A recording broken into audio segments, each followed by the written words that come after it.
Assalamualaikum warahmatullahi wabarakatuh. Perkenalkan, nama saya Alvin Zaki Saputra dengan NIM 2024230049. Ini saya akan membuat sebuah video mengenai sejarah singkat dari Masjid Agung An-Nur Batu.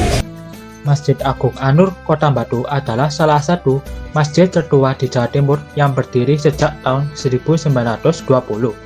Masjid ini didirikan oleh Kiai Haji Muhammad Saleh, yaitu pendiri Pondok Pesantren Sidogiri dan tokoh masyarakat setempat.